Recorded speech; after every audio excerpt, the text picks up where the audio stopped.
Olá, queridos, graça e paz a todos vocês, que o amor do nosso Senhor, do nosso Salvador, possa alcançar o coração de cada um de vocês.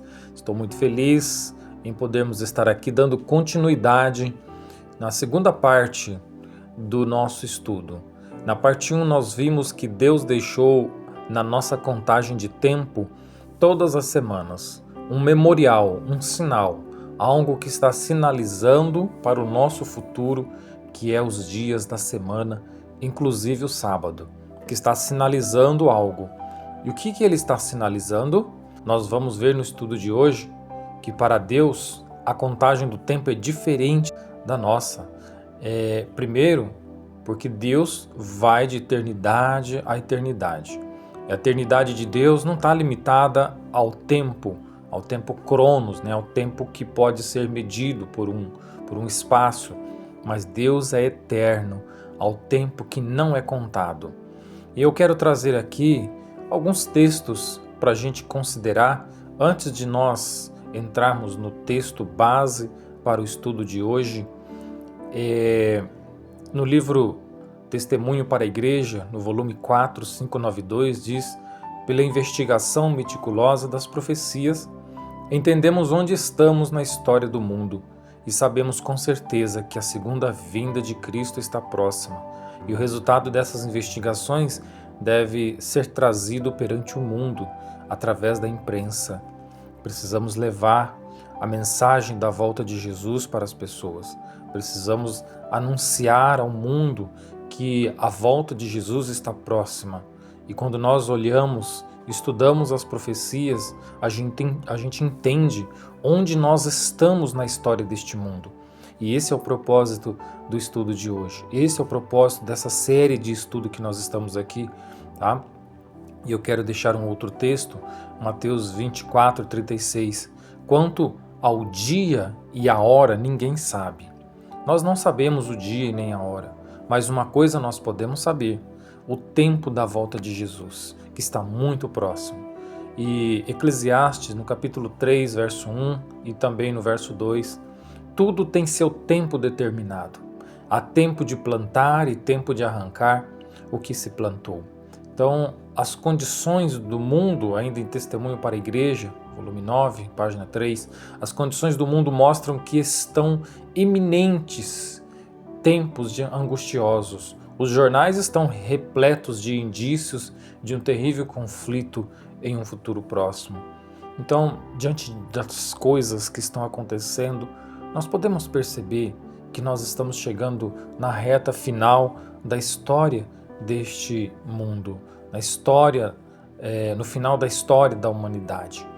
Bom, Deus estabeleceu um tempo para a humanidade em pecado, e nós podemos perceber que estamos chegando no pôr do sol do descanso sabático, do descanso eterno. E é como base para nossa meditação, eu quero usar o texto de 2 Pedro, um texto muito conhecido por todos, eu acredito, onde Pedro está revelando e o contexto das palavras que Pedro está falando sobre a vinda de Jesus.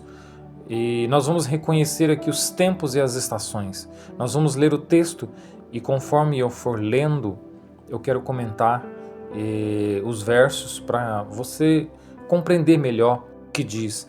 Amados, escrevo-vos agora esta segunda carta, em ambas as quais desperto com exortação o vosso ânimo sincero, para que vos lembreis das palavras que primeiramente foram ditas pelos santos profetas e do nosso mandamento como apóstolo do Senhor e Salvador. Sabendo primeiro isto, que nos últimos dias virão escarnecedores, andando segundo as suas próprias concupiscências, e dizendo: onde está a promessa da sua vinda? Porque desde que os pais dormiram, todas as coisas permanecem como desde o princípio da criação, e eles voluntariamente ignoram isto, que pela palavra de Deus, já desde a antiguidade existiram os céus e a terra, que foi tirada da água e no meio da água subsiste, pelas quais coisas pereceu o mundo de então, coberto com as águas do dilúvio. Mas os céus e a terra que agora existem, pela mesma palavra, se reservam como tesouro e se guardam para o fogo, até o dia do juízo e da perdição dos homens ímpios. Mas, amados, não ignoreis uma coisa, que um dia para o Senhor é como 1000 anos, e 1000 anos como um dia. O Senhor não retarda a sua promessa, ainda que alguns a tenham por tardia, mas é longânimo para conosco, não querendo que alguns se percam, senão que todos venham a arrepender-se.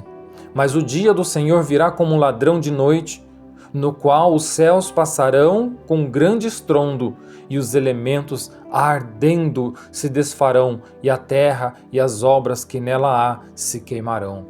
Havendo, pois, de perecer todas estas coisas, que pessoas vos convém ser em santo trato e piedade, aguardando e apressando-vos para a vinda do dia de Deus, em que os céus em fogo se desfarão e os elementos arderão, se fundirão, mas nós, segundo a sua promessa, aguardamos novos céus e nova terra, em que habita a justiça.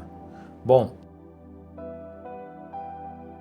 Pedro começa a dizer o seguinte para nós: amados, escrevo-vos agora esta segunda carta, em ambas as quais eu desperto com exortação, com ânimo sincero, para que vos lembreis das palavras que primeiramente foram ditas pelos profetas. Então Pedro está dizendo, lembra dos memoriais, lembrem, tragam a memória, lembra do que foi escrito primeiramente pelos profetas. Veja, Deus está anunciando o fim desde o princípio, nós falamos isso no estudo anterior, lá no primeiro estudo, né? E desde o princípio, Deus não fala nada sem antes revelar aos seus servos, aos profetas. Então tudo que Deus vai fazer, o princípio Ele vai revelar primeiro aos seus servos. Ele já revelou ou vai revelar por meio dos seus profetas. Agora, olha só que o texto diz, que primeiramente foram ditas pelos santos profetas, e do nosso mandamento como apóstolo do Senhor Salvador, sabendo primeiro isto, que nos últimos dias virão escarnecedores. Sobre o que esse texto está tratando? Sobre os últimos dias. Pedro está dizendo, sabendo primeiro isto, irmãos, que nos últimos dias virão escarnecedores, andando segundo as suas próprias concupiscências, seus próprios desejos carnais, e dizendo, onde é que está a promessa da sua vinda? Sobre o que Pedro está falando nesta carta? Ele está falando mais especificamente sobre a promessa da vinda do Senhor. Então percebe que o contexto que a gente já vai ver é um contexto onde está falando dos últimos dias e da vinda de Cristo. Então a pergunta é dos escarnecedores. Onde é que está a promessa da tua vinda? Da sua vinda? Onde é que está? Porque desde que os nossos pais dormiram, todos permanecem, desde o princípio da criação, e Jesus não voltou até agora. E Pedro vai responder da seguinte forma, no verso 5, né?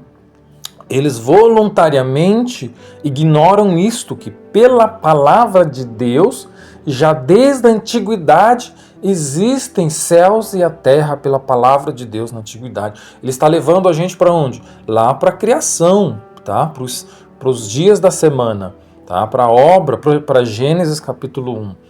Então, lembra lá do primeiro estudo que diz o profeta Isaías, onde ele diz, lembrai-vos das coisas antigas.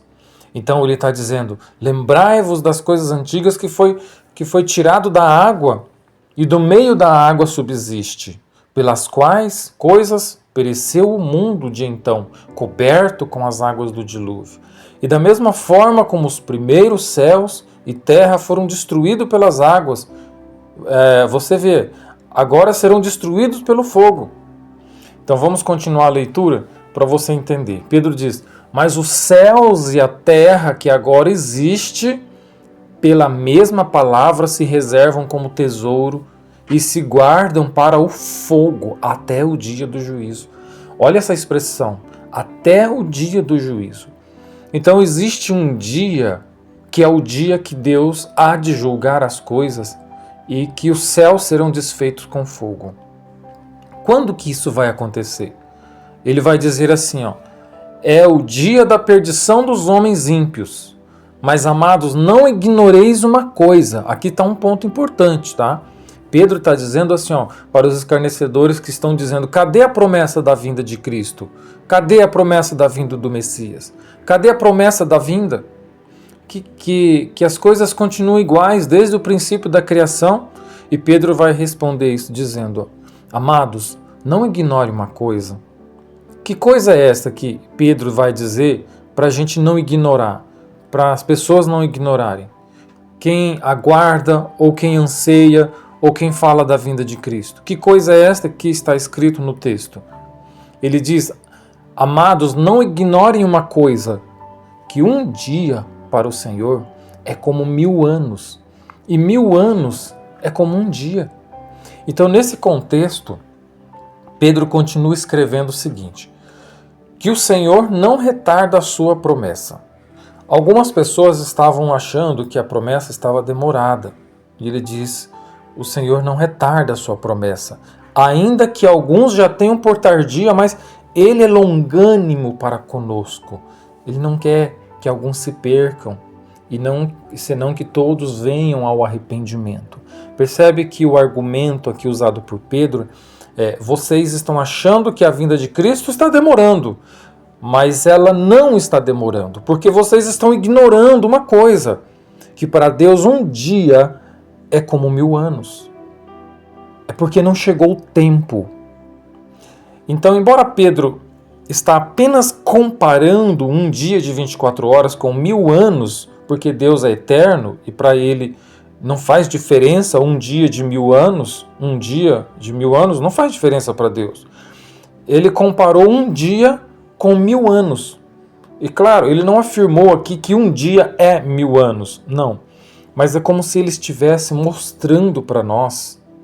Vocês vão entender isso mais claramente lá no decorrer dos nossos estudos. É como se ele estivesse dizendo que para cada dia literal da criação que você vê no princípio, você vai encontrar ali 1 milênio sendo revelado. E ele continua dizendo, o dia do Senhor virá como um ladrão, ele diz. Haverá um dia para o juízo. Está vendo o que ele está dizendo? Isso é importante.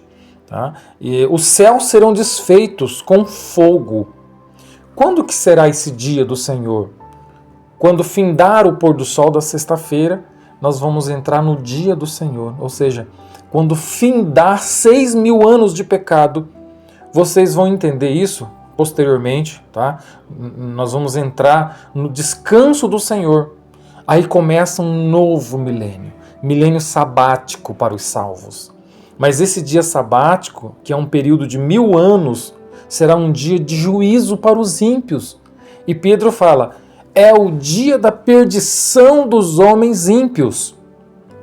Então, o livro de Apocalipse nos dá uma descrição clara de como esse período de 1000 anos ele vai se desenrolar. Então, capítulo 20, verso 1 a 3 diz, então vi descer do céu um anjo, tinha na mão a chave do abismo e uma grande corrente. Ele segurou o dragão, a antiga serpente que é o diabo, Satanás, e o prendeu por 1000 anos, e lançou-o no abismo, fechou e pôs o selo sobre ele, para que não mais enganasse as nações até completarem os 1000 anos. Depois disso é necessário que ele seja solto pouco tempo. E Ellen White, falando sobre isso, ela diz, na história da redenção, e vi então tronos, e Jesus e os santos remidos sentarem-se sobre eles, e os santos reinaram como reis e sacerdotes para Deus. Cristo, em união com seu povo, julgou os ímpios mortos. Então, esse período de 1000 anos ocorre entre a primeira e a segunda ressurreição. A ressurreição dos justos, que acontece na volta de Jesus, e aqui não ocorre ainda a destruição pelo fogo. Tá? Isso é claro que isso é motivo para um outro estudo, nós não vamos adentrar aqui nessa parte.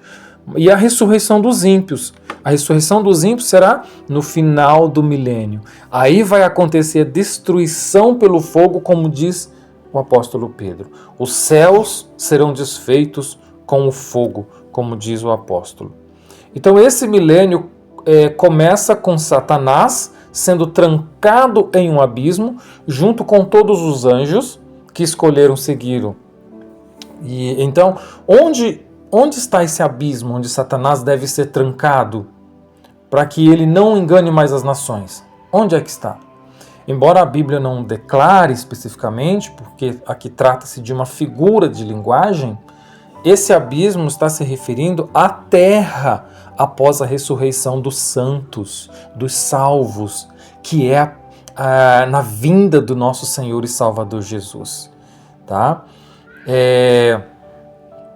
Então, todos os justos já foram levados ao céu para viver com Cristo. E os ímpios ainda estão dormindo em seus túmulos. E não vai ter ninguém na terra para Satanás enganar. O planeta inteiro está vazio, está em ruínas, sem um único ser humano. E a terra vai estar descansando. Grave bem isso, tá? A terra vai estar descansando. Bom, os crentes vão reinar com Cristo por 1000 anos.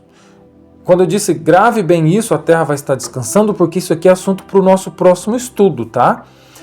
Os crentes vão reinar com Cristo por 1000 anos, passando aqui o milênio nas alegrias e nas maravilhas do céu. E o que reinar com Cristo implica para nós? 1 Coríntios capítulo 6, 2 e 3 vai trazer uma visão para nós. Ou não sabeis que os santos hão de julgar o mundo? Ora, se o mundo deverá ser julgado por vós, sois acaso indignos de julgar as coisas mínimas? Não sabeis que havemos de julgar os próprios anjos? Quanto mais as coisas desta vida. E Apocalipse 20, 12. E vi os mortos, grandes e pequenos, que estavam diante do trono, e abriram-se os livros, e abriu-se o outro livro, o que é o da vida, e os mortos foram julgados pelas coisas que estavam escritas nos livros, segundo as suas obras. Durante esse período do juízo, chamado milênio, nós, os salvos, teremos permissão para examinar os registros que Deus tem mantido desde o início da terra. Deus vai ler os registros e vai julgar o caso de cada pessoa que já viveu aqui. E nós vamos poder revisar esses registros. E nós vamos saber, sem sombra de dúvidas, que Deus realmente é um juiz bom e justo. E o que Satanás vai fazer durante esses 1000 anos? Nós, os salvos, estarão com Cristo, como nós vimos aqui, julgando os ímpios. Julgando os ímpios. Os ímpios estarão mortos no pó da terra. E Satanás? O que ele vai estar fazendo durante esses 1000 anos? O que Satanás e os seus anjos farão durante os 1000 anos? A Bíblia nos diz que eles ficarão presos na terra. E essa prisão é porque não terá ninguém para enganar.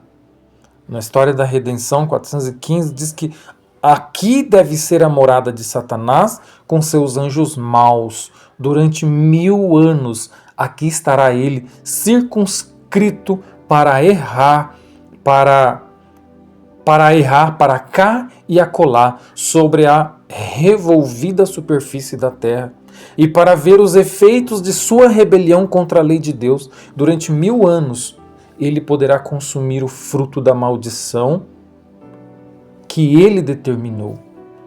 Então, após a segunda vinda, haverá um período de 1000 anos, chamado o milênio, no qual todos os crentes viverão no céu, até que Satanás e o pecado sejam destruídos para sempre. O fogo consumirá. Malaquias 4, depois você pode ler, a partir do verso 1, ela diz que tudo que não se salvou na vinda de Jesus vai ficar como esterco para a edificação do novo céu e nova terra.